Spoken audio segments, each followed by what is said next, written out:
네, 새해가 되면은 사업이나 또 직장 문제, 자녀 문제 등으로 신년 운세를 알아보기 위해서 점집을 찾는 분들도 많습니다. 네, 하지만 점을 보러 갔다가 사기 피해를 당하는 경우가 종종 있어서 주의가 필요한데요. 네. 김기영 기자와 알아보도록 하겠습니다.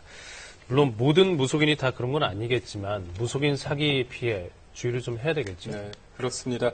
요즘같이 힘들고 불확실한 시기에는 무엇에라도 의지하고 싶어서 찾아가는 곳이 점집일 텐데요. 네. 그런데 찾아간 점집에서 무속인이 한두 가지만 자신에 대해 맞추게 되면 사람들은 그 무속인이 모든 것을 알고 있다고 믿어버리는 경향이 있습니다. 5개 가운데 4개를 틀렸고 1개만 맞췄어도 1개의 효과가 크면 그것이 전체가 되는 일종의 소수의 법칙이 작용하는 셈인데요. 희망을 찾으러 갔다가 도리어 우환을 얻은 피해자들을 만나봤습니다. 모든 걸 꿰뚫어보는 귀한 능력. 엄마 많이 아프죠? 원하는 일을 이뤄주고 병까지 낫게 해준다는 것. 일하면은 할머니가 나와서 일러주실 거예요. 어떤 일을 사실 수 있지, 어떻게 될 수도 있고. 바로 점집인데요. 과연 어디까지 믿고 또 믿지 말아야 할까요? 49살 김모 씨는 요즘 살아도 사는 게 아니라고 합니다. 1년 넘도록 소송이 진행 중입니다. 뭔가 마음이 모든 게 다 그냥 펴가지고 정말 하루하루 간신히 살아가는 거예요. 모든 일은 2년 전 한 무속인을 만나면서 시작됐습니다. 몸이 아파 병원에 입원해 있는데 안면이 있는 사람이 찾아와 점을 보라고 권유했다는 겁니다. 소개받아갖고 이 여자 가게에서 만났어요. 그 다음날 1,000만 원, 일주일 상간에 3,400이 다 나가버린 거죠. 일주일 정확하게. 3천만 원이 넘는 이 돈은 굿값이었습니다. 당시 김 씨는 몸이 아픈 데다 집안에 우환까지 있었는데요.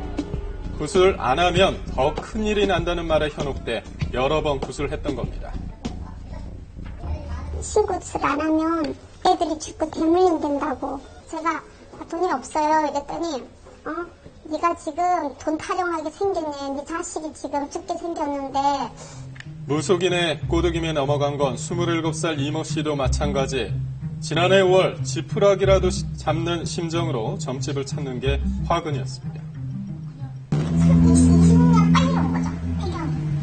애들이 못 만나고 그런 것도 너무 스트레스 받다 보니까 고치려고 이 사람이 다 고칠 수 있다고 하니까. 이 씨는 아이를 가질 수 있다는 말만 믿고 1,000만 원 가까이를 주고 구술을 했습니다. 그런데 얼마 안 돼 점집에서 연락이 왔습니다. 구술을 다시 해야 한다는 거였습니다. 부정했다는 거예요. 신영님이 기도했으니까 1,500만 원 이하면 안 해주겠다는 거예요. 이런 식으로 이 씨가 무속인에게 건넨 돈은 모두 3천만 원, 대출까지 받았다고 하는데요. 이 씨는 뒤늦게 사기였다는 걸 알고 지난달에 고소장을 제출했습니다. 점을 보러 갔다가 이렇게 피해를 당한 사람들은 한두 명이 아닙니다. 피해자들이 모이는 인터넷 카페에는 제보가 빗발치고 있습니다.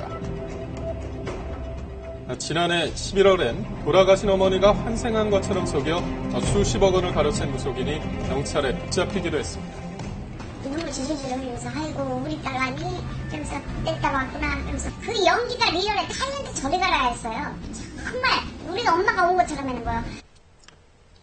이런 무속인들의 사기 행각은 절박해진 사람들의 심리를 이용한 건데요. 그렇다면 무속인들이 말하는 조심해야 할 무속인은 누굴까요? 점집들을 찾아가 봤습니다. 취직이 한 데 찾아왔다고 했는데 상담 30분 만에 천도제 얘기가 나옵니다. 이런 분은 천도제를 하는 게 정상이에요. 부정을 풀어야 했어요. 인근의 또 다른 점집들 각각 해결책을 내놓습니다. 내가 술을 좀 부족하게 주잖아요. 그렇게 하면서 부족을 하나 해주면 지갑을 다 신입을 다니면 구슬에 진짜 오리지널. 자연스럽게 돈 얘기로 이어집니다. 많이 안 받고 쌀하고 조금만 받고 내가 올려줄 수 있으니까 그렇게 해요.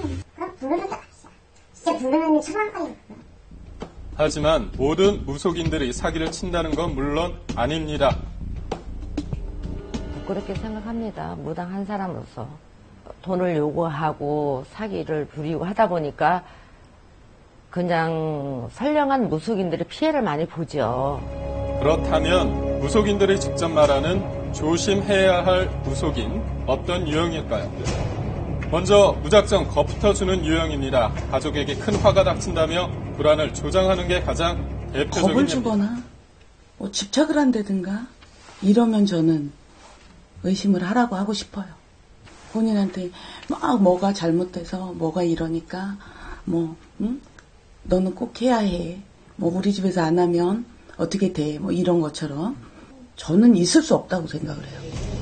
부등을 하더라도 터무니없이 큰 돈을 요구하거나 무조건 강요하는 건 뭔가 이상하다는 것. 크든 작든 정성이에요. 그 사람이 능력자서 해야지 없는 사람을 갖다가 막 이어서 안 하면은 큰일 난다. 막 가서 빚이라도 넣다 해라. 그건 잘못된 거예요. 이제 없는 좋게 뭐 이렇게 말해가지고 점을 했으니 막 강제적으로 구술하라고 한다던가 그런 것은 좀 위험성이 있죠. 정치인이나 연예인 등 유명 인사를 내세워 사람들을 끌어들이는 경우도 있는데요. 나가는 이런 얘기도 하고 연예인 많이 찾아오고요. 연예인 지망생들 중에 누군 데뷔해가지고 대박이 나고. 역시 경계 대상 1호라고 합니다. 우리 집에 와서 붙었는데 어떻게 생각해요? 어머, 여기 유명한가 봐. 이러죠? 자기 어필하기 위해서 그러는 거죠. 점을 보는 과정에서 무속인에게 돈을 지불하는 경우 그 돈이 믿음이나 위안에 대한 대가인지 아니면 문제 해결에 대한 대가인지 불분명합니다. 그래서 사기를 당해도 피해를 입증하기가 쉽지 않은데요. 따라서 미리 돈의 액수와 돈의 성격 등에 대한 증거를 남겨놓는 게 필요하다고 합니다.